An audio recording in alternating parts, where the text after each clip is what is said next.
இது மகிமை நேரம். பிதாவாகிய தேவனாலும் கர்த்தராகிய இயேசு கிறிஸ்துவினாலும் உங்கள் எல்லாருக்கும் கிருபையும் இரக்கமும் சமாதானமும் உண்டாவதாக.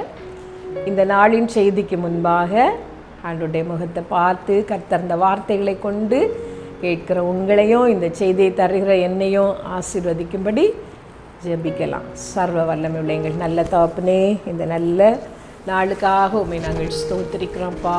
உம்மை நாங்கள் துதிக்கிறோம். இயேசுவே உம்மை நாங்கள் ஸ்தோத்தரிக்கிறோம். உன்னதரே உம்மை நாங்கள் துதிக்கிறோம்ப்பா. கர்த்தாவே, எங்கள் வாழ்க்கையிலே நீர் செய்கிற எல்லா நன்மைகளுக்காக உம்மை நாங்கள் ஸ்தோத்தரிக்கிறோம்.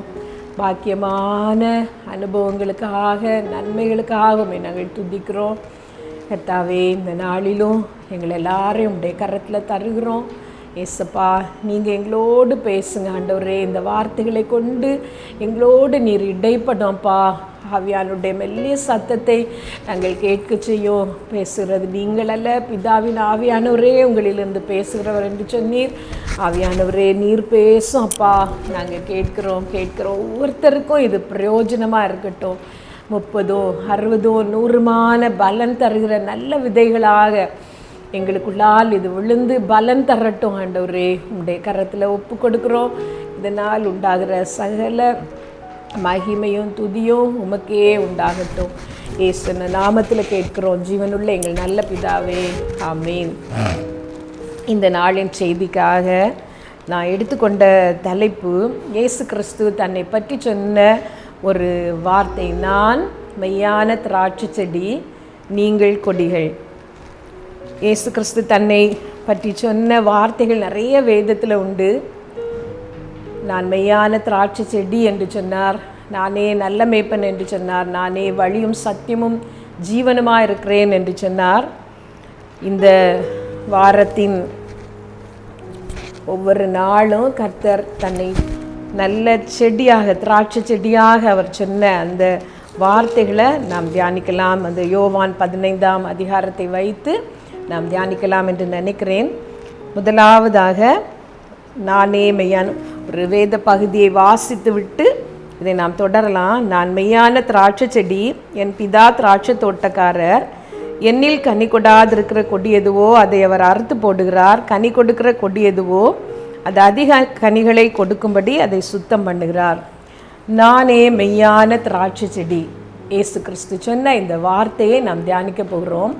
நானே மெய்யான திராட்சை செடி என்று கர்த்தர் சொல்லும் பொழுது நமக்கும் அவருக்குமான ஒரு உறவை அதிலே வெளிப்படுத்துகிறார்.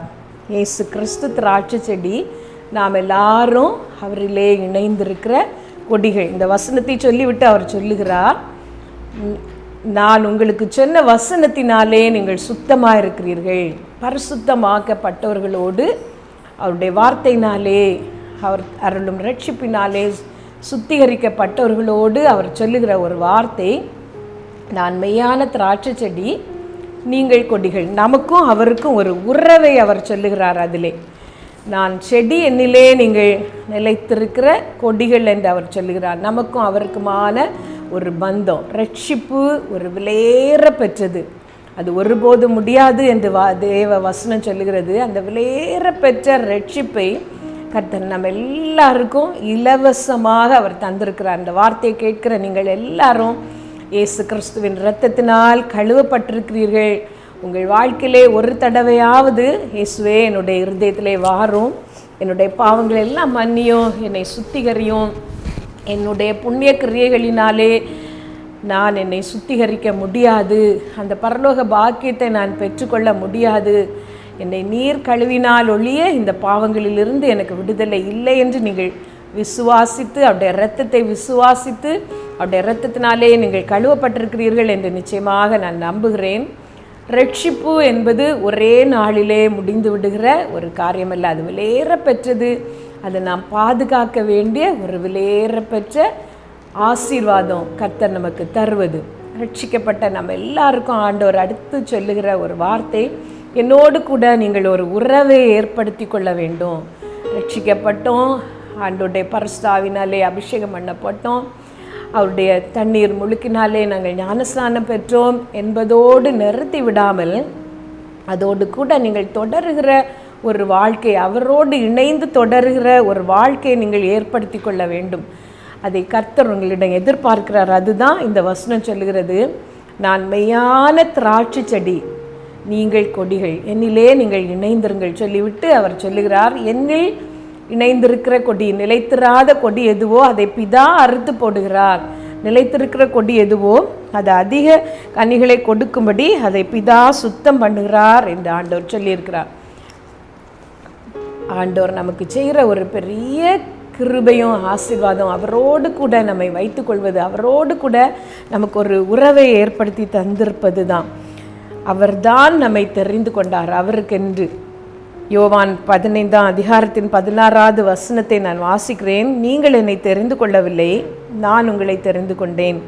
நீங்கள் என் நாமத்தினாலே பிதாவை கேட்டுக்கொள்வது எதுவோ அதை அவர் உங்களுக்கு கொடுக்கத்தக்கதாக நீங்கள் போய் கனி கொடுக்கும் படிக்கும், உங்கள் கனி நிலைத்திருக்கும் படிக்கும் நான் உங்களை ஏற்படுத்தினேன். கர்த்தர் நம்மை தெரிந்து கொண்டாராம்.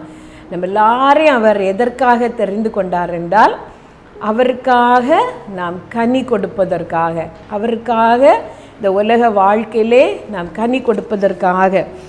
நீங்கள் தெரிந்து கொள்ளுதலை பாருங்கள். ஞானிகள் அநேகர் இல்லை, வல்லவர்கள் அநேகர் இல்லை, பிரபுக்கள் அநேகர் இல்லை, இழிவானவர்களை அவர் தெரிந்து கொண்டாராம். அற்பமாய் எண்ணப்பட்டவர்களை அவர் தெரிந்து கொண்டாராம்.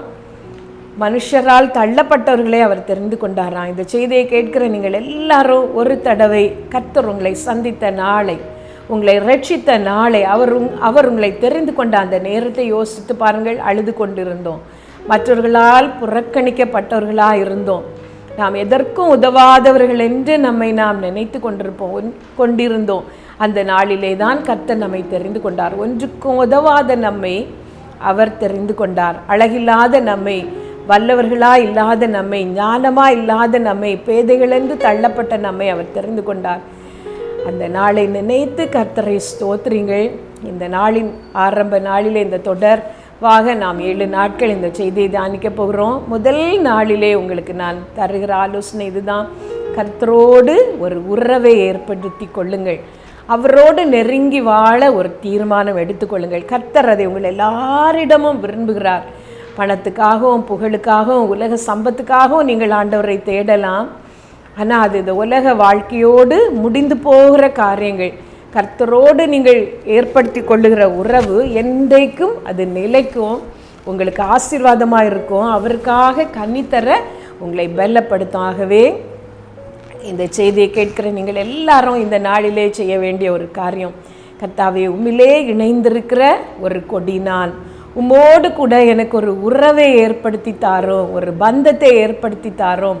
ரட்சிக்கப்பட்ட நான் அதோடு நின்று விடக்கூடாது என்று சொல்லி ஆண்டவரோடு ஒரு உறவை ஏற்படுத்தி கொள்ளுங்கள். கர்த்தர் தாமே உங்களை ஆசீர்வதிப்பாராக. ஆமேன்.